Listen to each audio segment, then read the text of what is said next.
بسم الله الرحمن الرحيم. اهلا بكم اعزائي المشاهدين في حلقه جديده.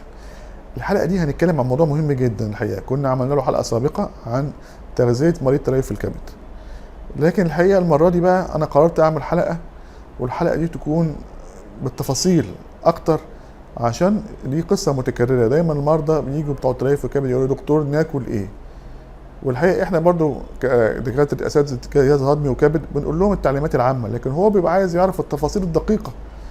فعشان كده احنا جبنا لكم النهارده دكتور متخصص في التغذيه العلاجيه، الدكتور عمرو الشعراوي، هيكلمنا بالتفصيل عن تغذيه مريض تليف الكبد، ياكل ايه، ما ياكلش ايه، الممنوع، المسموح، البروتينات، ياكل بروتينات نباتيه ولا حيوانيه، وكميتها ايه ونوعيتها ايه، والنشويات اللي ياخدها ايه، والدهون كميتها قد ايه، والملح وضعه ايه، ياخد كميه ملح قد ايه، وايه الحاجات اللي فيها ملح واحنا ما نعرفش.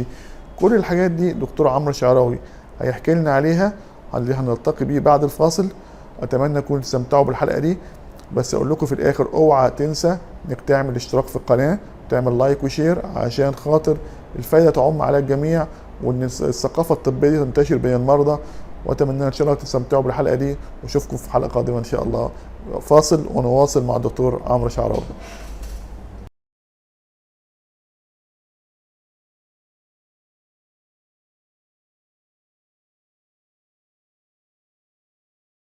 السلام عليكم ورحمة الله.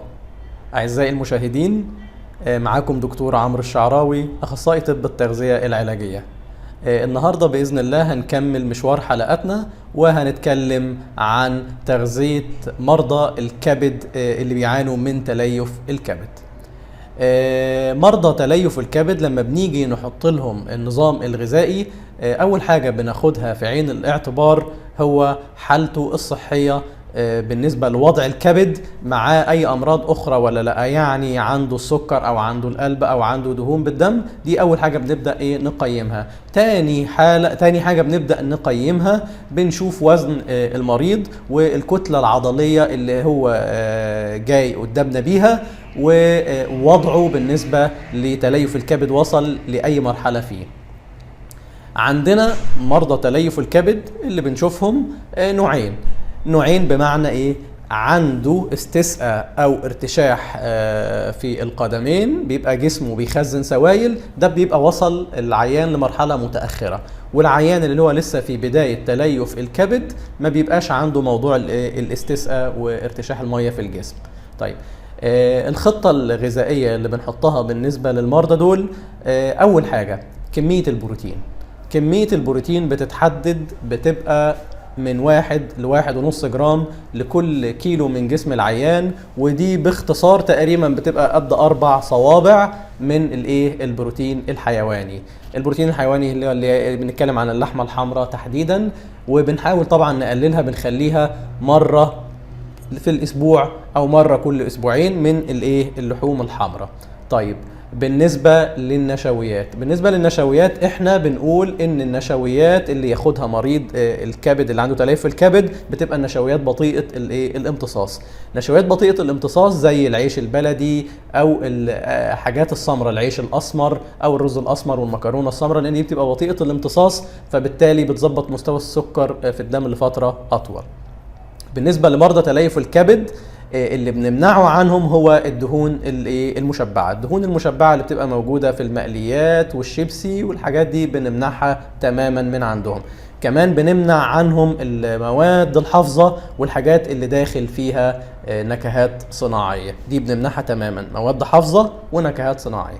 يبقى احنا اتكلمنا عن البروتين. بالنسبة لكمية البروتين حددناها ونوع البروتين. يفضل كمان في مرضى تليف الكبد ان هم ياخدوا البروتين من المصادر النباتية. احنا بنحط البروتين في الخطة الغذائية من مصادر حيوانية، بس مش بنعتمد عليه كمصدر اساسي في حساباتنا لكمية البروتين. واتكلمنا عن النشويات واتكلمنا عن الدهون. طيب، لو مريض الكبد جاي لي في حالة متقدمة وكان بيعاني من استسقاء اللي هو ارتشاح مية في البطن، او ارتشاح مية تحت في جلد القدمين، ده بيبقى وصل لمرحلة متقدمة من تليف الكبد. بنقلل كمية البروتين عن الكمية اللي انا قلت لحضراتكم عليها من شوية بالنسبة للي ما كانش عندهم الحالة المتقدمة دي. في مرضى تليف الكبد اللي عندهم استسقاء بتبقى بنحددها من 0.6 يعني من نص تقريبا لحد 8 من 10 جرام بروتين لكل كيلو من وزن المريض. كمان بنحدد في الاشخاص دول كمية الملح وكمية المية اللي داخلة للجسم، بنبدأ نحددها على أساس ما يزيدش موضوع الارتشاح معاه ويأثر على وظائف أعضاء أخرى.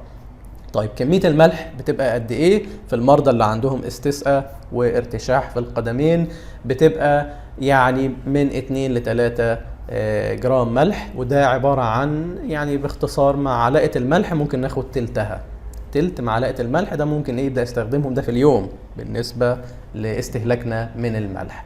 طيب يبقى احنا قلنا اللي هنمنعه تماما هو في جميع الحالات تليف الكبد المواد الحافظة والنكهات الصناعية. البروتين هنعتمد على البروتين النباتي وهنحدد كمية البروتين الحيواني، هندي بروتين حيواني بس بكمية محسوبة وفي أوقات محددة. أهم حاجة بقى لازم نذكرها في مرضى تليف الكبد هو توزيع الوجبات الغذائية على مدار اليوم. احنا لما بنحسب السعرات الغذائية وبنحط فيها العناصر اللي بيتم توزيعها بنراعي ان مريض الكبد لازم ياخد وجبة قبل ميعاد النوم على اساس ما يحصلوش هبوط في مستوى سكر الدم، وبتكون من النشويات بطيئة الامتصاص اللي ذكرناها قبل كده لحضراتكم. بعض الاشخاص بيبقى جاي وعنده موضوع الاستسقاء زايد وارتشاح القدمين زايد بالرغم من التزامه بكمية الملح الموصي بيها، لكن بيبقى حقيقة هناك مصادر خفية تحتوي على كمية من الملح المريض بيبقى ما عندوش علم بيها، وبالتالي بتزيد عنده مشكلة الاستسقاء. زي ايه؟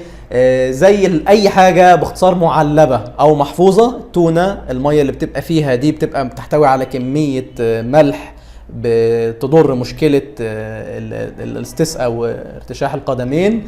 المياه الغازية، انواع من الجبن كتيرة بيبقى برضو فيها كمية ملح، بس الجبنة القريش بتبقى اقلهم من نسبة لمحتوى الملح. الجزئية التانية بالنسبة للتغذية اللي هي انواع البروتين اللي مريض تليف الكبد ياخدها وما ياخدهاش. كل انواع البروتين مريض الكبد بياخدها، بس مريض الكبد اللي عنده مرحلة متقدمة احنا بنقلل البروتين الحيواني وبنعتمد على البروتين النباتي اكتر في نظامه الغذائي. زي ايه البروتين النباتي؟ زي البقوليات، زي الفول، العدس، البسلة.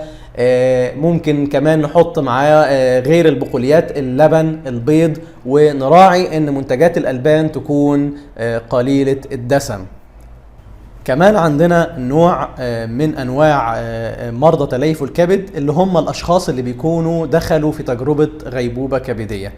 الاشخاص اللي حصل لهم غيبوبة كبدية وقت الغيبوبة الكبدية احنا بنمنع تماما البروتين خلال فترة بس الغيبوبة، لكن بإذن الله لما ربنا بيبدأ يعافيهم وبيبدأ الأمور تتحسن معاهم بنبدأ ندخل البروتين وبنعامله بنفس معيار معاملة الأشخاص اللي عندهم استسقاء وارتشاح مية في القدمين، بنديهم بكمية قليلة وبنبدأ نزيد تدريجي.